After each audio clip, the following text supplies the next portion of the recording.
Hello, welcome to Web of Stories. My name is Melinda, and I am here with my March TBR / pile of possibilities. So if you aren't aware, a TBR are books that I am planning to read in the coming month, and a pile of possibilities are books that I hope to get to. It'd be nice to get to kind of books in the coming month.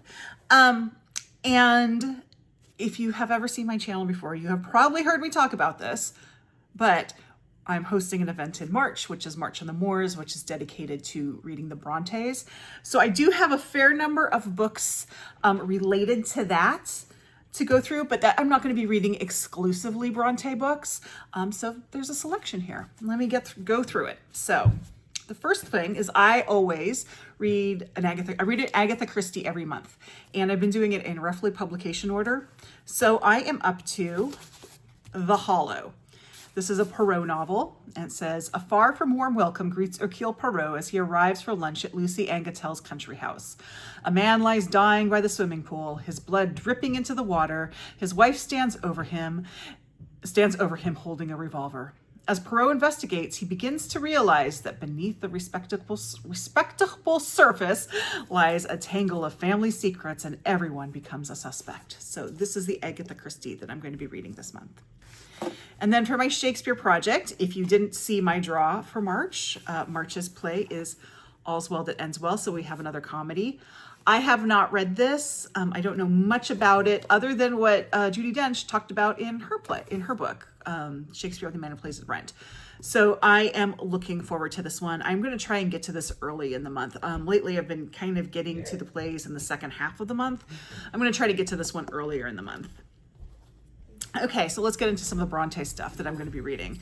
And if you hear elephants, that's my son coming down the stairs. And I'm going to straighten my phone out. There we go.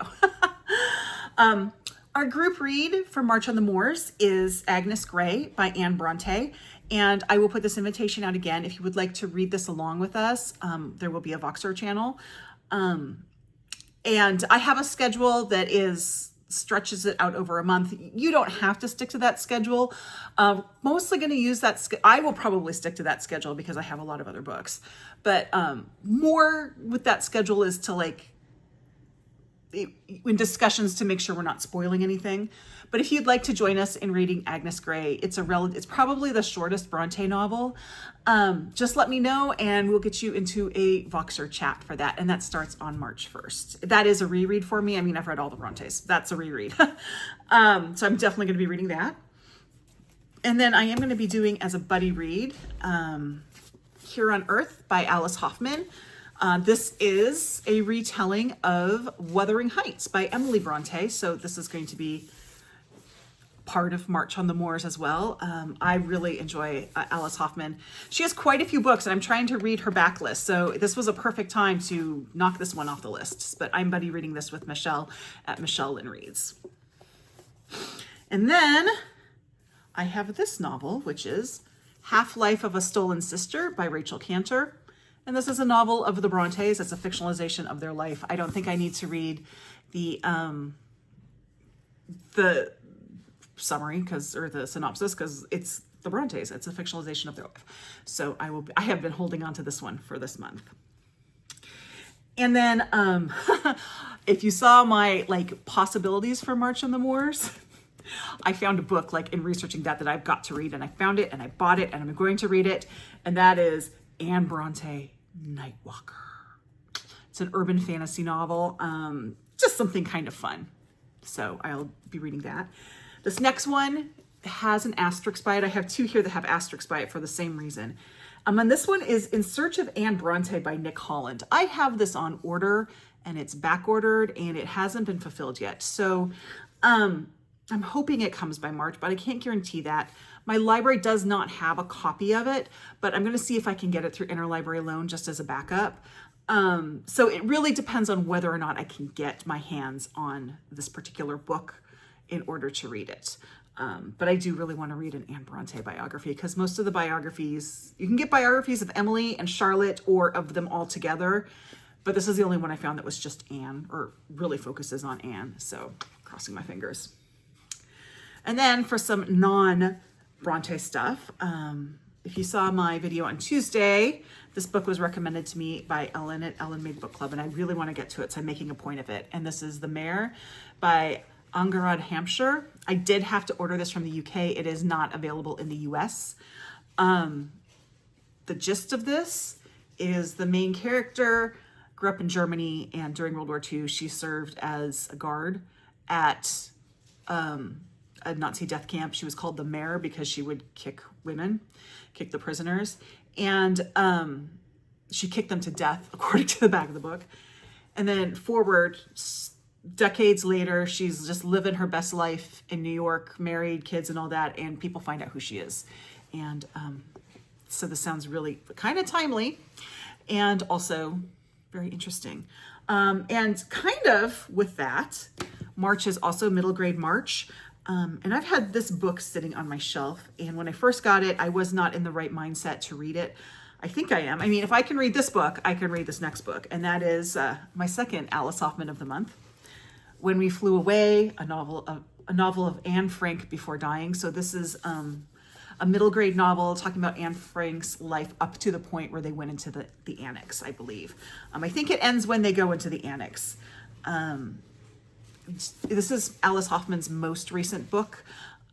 So this also fulfills a prompt that I have on my challenge, which is on Storygraph, which is to read a book by a Jewish author about the Jewish experience. So Alice Hoffman is Jewish, and Frank obviously was Jewish, so this would work for that. And then for the Book Naturalist Book Club, I missed one. I have A Noble Radiance by Donna because I'm trying to read one of the Commissario Bernetti books every month. And if that title sounds familiar, that's because it was on my TBR last month and I didn't get to it. So I pushed it over to this month. Crossing my fingers again that I will get to A Noble Radiance. I think I have a fairly good chance of it because most of the books I have here, not all of them, but most of them are physical, and I read those on my Kobo. So we'll see. And then I have, and I'll be getting this from the library, I have The Forest Unseen by David George Haskell. This is from the Book Naturalist Book Club. I've kind of decided to read along with them this year, and I'm really enjoying it. So I'm looking forward to it. I'm assuming this is about trees. I don't even care what it's about. I just assume it's about trees. But I'll be reading this. I'm getting it from the library. My hold is supposed to activate on March 1st, so I should have it pretty early in the month. And then I have another buddy read that if anyone is interested in joining, please let me know, because this buddy read is starting on March 2nd, which is a Sunday, which is appropriate because this is Searching for Sunday by Rachel Held Evans. I'll put the link to the announcement video for my Books for the Spirit videos, which are books I read that are Christian, progressive Christian books that I read for myself, for my own spiritual stuff, and I put them in separate videos because I know that's not for everybody. I don't talk about them much in this, but when I talked about reading Searching for Sunday, a few people said they'd be interested in reading that with me. So we are going to do a buddy read of that. It'll be on Voxer, again on March 2nd. So please let me know if you'd like to join us. Rachel Held Evans, if you don't know who she was, she has unfortunately passed. She passed in this really freaky way. No, I shouldn't say really freaky, but she was raised evangelical. She deconstructed her faith. She ended up an Episcopalian, as I am an Episcopalian. And this was a book about her coming to the Episcopal Church. I'm interested to read this because the rector of our church claims to be the one who brought her to the Episcopal Church. He'd met her at some conference and she was kind of in this process. And she's like, this is the kind of church I'm looking for. And he said, sounds like you'd be an Episcopalian. So I want to see if he shows up in this book. I don't know if he does or not, but we'll see. But yes, so if you're interested in reading that along with us, let me know. By the way, Rachel Held Evans, freaky death. She had a flu or something, and she got put in the hospital, and she seemed fine. She was tweeting about Game of Thrones, and then she had a medical reaction and died. So she was very young. She had young children. It was very sad. And then I have my second book, which has an asterisk by it for the same reason. And this is The Distant Marvels by Chantel Acevedo. This is to read with Mare and her Books and Bocadillos book club. Again, I have this ordered. It's on back order, so I am crossing my fingers that it shows up. I have not checked to see if this one's at my library. I have a feeling there's much more of a chance this one, I could get a copy of this one through my library. So the asterisk is probably a little fainter on this one, but I bought this book. I'd like to be reading that one, the one I paid money for. So there you go. Now, I don't have much on my pile of possibilities because I have a lot on my TBR, but I do have a couple. The first one is Fatal Remedies by Donna Leone. That's the Commissario Brunetti book I'm supposed to be reading for this month. So if I read A Noble Radiance, and I have time, and I feel like it, I will read Fatal Remedies. Otherwise, I'll push that off to next month. And then I have 2 books that I want to read because I'm going on vacation at the end of the month to see my father down in Tucson.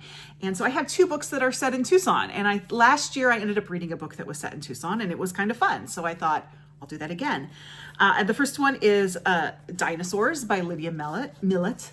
Lydia Millet is an author who does live in Tucson.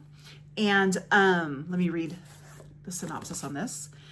After a failed love, a man named Gil moves from New York to Arizona and discovers his neighbors have a house with a wall made entirely of glass. Soon their lives begin to mesh. In this warmly textured, dryly funny, and philosophical account of Gil's unexpected devotion to new family and the wildlife that surrounds their desert home, Lydia Millet explores the uncanny territory where the self ends and the community begins.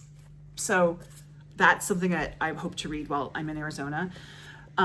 It's always interesting whether or not I get a lot of reading time when I'm on vacation, because yes, I'm on vacation, but I'm also seeing my father and we're doing things. So it's kind of iffy, as I either have a lot of reading time or not much.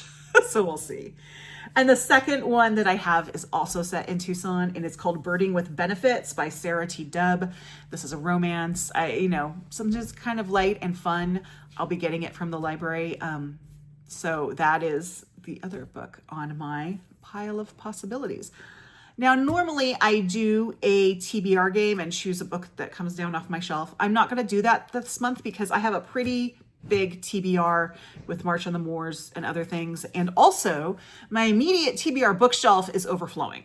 So I need to clear room before I add more books to that. So no TBR game this month. But anyway, that's kind of what I'm planning on reading.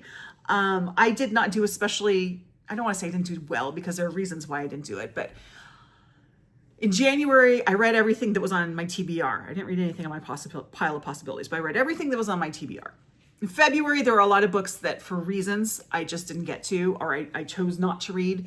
So my TBR was not very accurate to what my month turned out to be. So I think this month will be a little bit more accurate because of the events that I have going, but we'll see. Anyway, if you have books that you are interested in reading in March, let me know. If you are interested in joining in either the Agnes Gray or the Searching for Sunday read-alongs, Buddy Reads, let me know because I can add you to Voxer rooms. And if you don't know what Voxer is, by the way, it's just an app that works. They say it's like a walkie-talkie, but it's like a messaging app where you can do text messages or voice messages. And I think it's fairly secure. I don't know, but it's used a lot on booktube for Buddy Reads. So it's kind of a fun way to do things. Anyway, there you go. I'm starting to babble. Like, subscribe, join my Discord, and I'll see you in the next video. Bye-bye.